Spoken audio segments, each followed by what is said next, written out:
నమస్తే, welcome to our channel. నేను మిషాల్ని. తిరుమల తిరుపతి దేవస్థానంలో మొన్న జరిగిన ఘటనలో పాపం 6 మృతి చెందారు, కొంతమంది హాస్పిటల్ కూడా పాలయ్యారు. దీని మీద రోజు ప్రెస్ మీట్ పెట్టింది ఈరోజు. అయితే ఇదంతా టీడీపీ కుట్ర అని మాట్లాడుతుంది ఆమె గట్టిగా. అయితే దీని మీద పూర్తిగా విశ్లేషించడానికి మనతో పాటు ఉన్నారు రాజకీయ విశ్లేషకులు అడుసుమల్లి శ్రీనివాస్ గారు ఉన్నారు. వారిని అడిగి కొన్ని విషయాలు మనం తెలుసుకుందాం. నమస్కారం సార్. నమస్కారం సార్, ఇప్పుడు చూసుకున్నట్టయితే రోజే ప్రెస్ మీట్ పెట్టింది తిరుమల తిరుపతి దేవస్థానంలో చనిపోయిన వాళ్ళ గురించి. అయితే ఈ రోజు ఆమె ప్రెస్ మీట్ పెట్టి మాట్లాడుతుంది మొత్తం టీడీపీ కుట్ర చేస్తుందానని. దీని మీద మీ స్పందన ఏంటి సార్? ఇప్పుడు టీడీపీ కూటమి ప్రభుత్వంలో ఉండగా టీడీపీ కుట్ర ఎందుకు చేస్తుందండి? బుద్ధి జ్ఞానం ఉందా ఆ మనిషికి? అంత ఏళ్ళెళ్ళి అంత లావు ఉంది, అయినా సరే బుద్ధి ఉండాలి కదా. మంత్రిగా పనిచేసింది కదా ఆమె. టీడీపీ చేసిన తప్పు ఏంటంటే ఈవిడ ఆడుదా ఆంధ్ర దాంట్లో చేసిన స్కామ్ని పట్టుకొచ్చి ఈడ్చుకెళ్ళి లోపల పడాక వాళ్ళు చేసిన తప్పు అది. సరే, ఆడకూతురని ఎందుకు వదిలేసారో మరి, ఎవరికి క్రష్ ఉందో ఏముందో తెలియదు, కానీ వదిలేశారు. మొత్తం మీద వదిలేశారు, లేకపోతే రేపు మాపు తీస్తారో తెలియదు. ఆవిడ నోటుకొచ్చినట్టు మాట్లాడటం సిద్ధహస్తురాలు. ఆవిడ తిరుమల తిరుపతి దేవస్థానాన్ని ఆవిడ ఇంట్లో కూడా అటు ఇటు ఆ గది నుంచి ఈ గదిలోకి ఎప్పుడు తిరిగి ఉండదు. కానీ తిరుమల తిరుపతి దేవస్థానానికి మాట క్రమం తప్పకుండా వందలాది మందిని వేసుకెళ్ళి వాళ్ళందరితో వ్యాపారం చేసింది ఆవిడ. ఆ టూరిజం డిపార్ట్మెంట్లో ఆవిడ మంత్రిగా పనిచేసి చాలా దారుణం. ఏంటండి ఇక్కడ ఆవిడ ఏదైనా ఆడకూతురు ఏదైనా అన్నామంటే కూడా ఆ నోరు ఆ స్మెల్లో చూస్తుండేమో ఆడ మనిషి అనిపించుకోదు. మళ్ళాటోళ్ళు ఏదైనా మాట్లాడితే ఉంటే ఆడబెట్టిన ఎందుకురా బాబు విమర్శ, చాలా అత్యంత హీనంగా జుగుప్సాగరంగా మాట్లాడాలనిపిస్తుంది ఆవిడని చూస్తుంటే. ఎందుకంటే అంత గబ్బు నోరు అది ఆ మనిషి. ఇప్పుడు వచ్చి నిన్న ఈ దుష్ట చేతిష్టంలో ఒక ఆవిడ తిరుమల తిరుపతి దేవస్థానాన్ని దోచుకు తిన్న గ్యాంగ్లో ఒక మెంబర్ ఈవిడ. పెద్దిరెడ్డి, చెవిరెడ్డి, కరుణాకర్ రెడ్డి, రోజారెడ్డి, సుబ్బారెడ్డి కూడా ఇష్టం. వీళ్ళందరికీ కొంచెం పై లెవెల్. వీళ్ళందరూ బాసు దొంగల మూట నాయకుడు జగన్మోహన్ రెడ్డి. వీళ్ళ అరాచకం, అసలు వీళ్ళ దొంగతనాలు, వీళ్ళందరి దగ్గర ఈ ప్రభుత్వం కూటమి మీద ఎవరికన్నా కోపం ఎందుకుందనుకుంటున్నారు? బ్రహ్మాండంగా ఉంది పరిపాలన. కానీ వీళ్ళందరినీ ఇలా వదిలేసాడు చంద్రబాబు గారు. ఇంకా పట్టుకుని తోలు తీసి మోకాలు గడ్డ తీసేయాలి వీళ్ళందరికీ. సిగ్గులేదు వీళ్ళకి. నిన్న అంతమంది జనం వేసుకు వస్తారు, బుద్ధి ఉంది వీళ్ళకి. మంచి జనం ఇస్తారు వీళ్ళు. అసలు ప్రతిపక్ష నాయకుడిగా బాధ్యత తను పరామర్శించాలి, ఓదార్చాలి. జైలు నుంచి రూపాయి ఇచ్చిందా? ఎంత దొబ్బేసింది?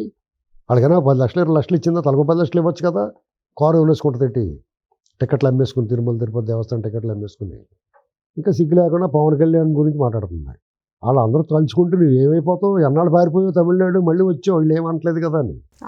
మిమ్మల్ని అందరూ రప్పించడానికే వాళ్ళు ఏమనలేదు. మీ చేత ఇలా మాట్లాడించి అప్పుడు కొడతారు. మీరు ఉత్తుపునాన్ని కొట్టినట్టు ఉంటుంది. మేము వాళ్ళు అధికారంలో రాగానే వీళ్ళ మీద చర్యలు తీసుకుని కేసులు పెట్టి వీళ్ళకి ఈ షర్ట్లు కొట్టారనుకోండి, ప్రజలు ఏమనుకుంటారు? వీళ్ళు అధికారంలో రాగానే పగ తీర్చుకుంటున్నారు, కక్ష తీర్చుకుంటున్నారు అంటారు. వాళ్ళు ఉద్దేశపూర్వకంగా వ్యూహాత్మకంగా వీళ్ళు వదిలేశారు. వీళ్ళు ముందు భయపడి అక్కడక్కడ దాక్కున్నారు. వీళ్ళు ఏమంటలేదు కదా అని. పాములు కూడా అంతే పుట్టలో దాక్కునే బయటకు వస్తాయి, ఎవరు స్టడీ లేదు కదా అని. అప్పుడు కొడతారు. ఇప్పుడు వచ్చారు కదా బయటికి, నోటుకొచ్చినట్టు మాట్లాడుతున్నారు కదా, వాళ్ళకు కూడా బాగా కాలుతుంది. ఆ వర్ర రవీందర్ రెడ్డి, బోరుగడ్డ అనిల్, ఆ ఎంపీ నందిగం సురేష్, ఇప్పుడు రేపు మాపో ప్రభావతి, ఇప్పుడు విజయపాల్, ఆ తులసి ఎద్దులో ఉన్న తులసి వీళ్ళ లైన్లో మీరు కూడా ఉంటారు. ఇప్పుడు మీకు అంతగానే వాల్యూ ఏమి లేదు. మీ ట్రీట్మెంట్ కూడా బ్రహ్మాండంగా ఉంటుంది. జైల్లోకి వెళ్ళినట్టు సాధారణ గదిలకి ఎలా తనిఖీ చేసి పంపిస్తారు, రోజాన్ని కూడా అలాగే తనిఖీ చేసి పంపిస్తారు. అయినట్టుకి సిద్ధంగా ఉండాలి. ఖచ్చితంగా మేము అందరం కూడా వీళ్ళు స్పెషల్ ట్రీట్మెంట్ ఇస్తే కనుక మేము పర్యవేక్షణకి వెళ్తాం. జైల్లో ఒక టీంను పంపించమని రిక్వెస్ట్ చేస్తాం ప్రభుత్వాన్ని. వీళ్ళ మీద వీళ్ళకి మామూలు సాధారణ ఖైదీకి ఏమి ఇస్తున్నారో అంతకు మించి ఏ ప్రివిలేజ్ ఉన్నా కానీ వాళ్ళు తోలు తీసి ఏర్పాటు చేస్తాం. నోరు దగ్గర పెట్టుకుని, ఒళ్ళు దగ్గర పెట్టుకుని మాట్లాడితే పద్ధతిగా ఉంటుంది. నువ్వు ప్రభుత్వాన్ని విమర్శించండి, నీ బతికేంత నీమే అంత. వీళ్ళందరి మీద మీరు తోచి దొంగలు, మీరు అంతా మీ ఇష్టమైన ఆ హోదాన్ని, ఆ సెలబ్రిటీ స్టేటస్ని, నీకుండి గౌరవాన్ని, మహిళగా నీకు ఇవ్వాల్సిన గౌరవాన్ని ఎన్నట్టు నువ్వు పదిలిపరుచుకోవాలా. నీ నోటికి వచ్చినట్టు మాట్లాడితే ఎవడేమన్నా కూడా తోలు తీసేస్తారు, పిచ్చి పిచ్చి వేసేలేత్తని. వాళ్ళు వేచి ఉన్నారు కదా అని చెప్పేసి వాళ్ళు చేతకాలంలో అనుకోకూడదు. మీకు అన్న దారుణంగా వ్యవహరించగలరు. చంద్రబాబు గారు ఎక్కడికక్కడ పగ్గలు హెడ్ గారు మీరు ఎంత డీల్ చేసి, మీ పెద్దిరెడ్డి ఎంత డీల్ చేసుకుని ఎంతమంది లోకల్గా ఉన్న లీడర్లను టీడీపీ వాళ్ళు లైన్లో పెట్టుకున్నా వదిలే ప్రసక్తే ఉండదు. అటు సమయం రావడం కోసం చూస్తున్నారు, ఎక్కడ ఫిక్స్ చేయడానికి చూస్తున్నారు. ఆ ఫిక్స్ అయిన తర్వాత మీకు మళ్ళీ జగన్ పెట్టినట్టు దొంగ కేసులు పెట్టరండి.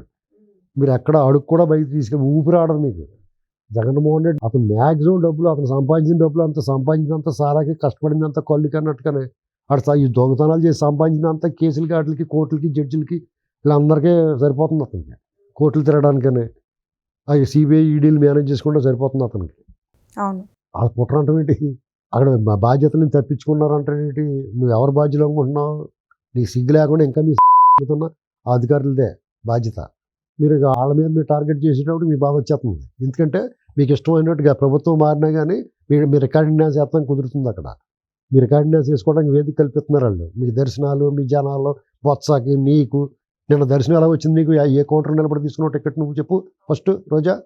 ఏ కౌంటర్ నిలబడి తీసుకున్నావు? అంటే నువ్వు ఇలాగా అక్కడ తీసుకుంటావు కౌంటర్లో నిలబడకుండా జనాల మంది చచ్చిపోవాలా? ఒళ్ళు దగ్గర పెట్టి మాట్లాడాలి ఎవరైనా సరే.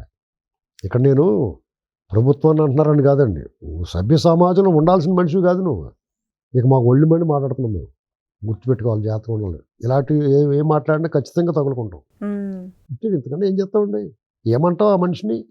అన్నీ బరి తెగించేసి అన్నీ వదిలేసుకుని మిగతా వాళ్ళు లోళ్ళు పడిపోయినాయా? నీ దొంగ మొహం కూడా మాట్లాడచ్చు కదా.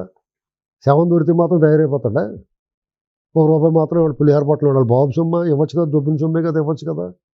మీకు ఉంటుంది ఎలాగ మిమ్మల్ని ఎవరిని వదిలిపెట్టరు. అదే ఇలాంటి చర్యలు తీసుకోకపోతే వాళ్ళ మీద క్రిమినల్ కేసు కూడా పెట్టాలని అంటుంది రోజా మేడం. క్రిమినల్ కేసులు ఎవరు పెట్టాలంటే అన్నమయ్య గేట్లు పోయినప్పుడు పట్టించుకోనందుకు, లేకపోతే గ్యాస్ లీక్ అప్పుడు నాటు సారా తాగినప్పుడు కచ్చలూరి బోటుకి మొత్తం మీ అందరూ జైల్లో ఉండాలి. నేను అందుకనే 3 జన్మలు సరిపడగా మీరు తప్పులు చేశారు. తిరిగి మిమ్మల్ని ఏమంటే మీ చేత మాట్లాడిచ్చి అప్పుడు పెడతారు కేసు. 3 జన్మలు ఎత్తాలి మీరు. ఆ శిక్షలన్నీ పూర్తి అవ్వాలంటే మీరు చేసిన తప్పులకి. మొత్తం అందరి భాగవతం బయటకు వస్తుంది. ఎవడెవడ ఏం చేశారు, ఆఫ్ స్క్రీను, ఆన్ స్క్రీను, ఎవడ బొతికేటి, ఎవడ బొమ్మేటో మొత్తం బయటకు వస్తాయి. అన్నీ రెడీ చేస్తున్నారు. మీరు ఎవరైనా కనీసం రోడ్డు మీద కూడా రాని పరిస్థితి వస్తుంది. అది గుర్తుపెట్టుకోవాలి. Thank you sir.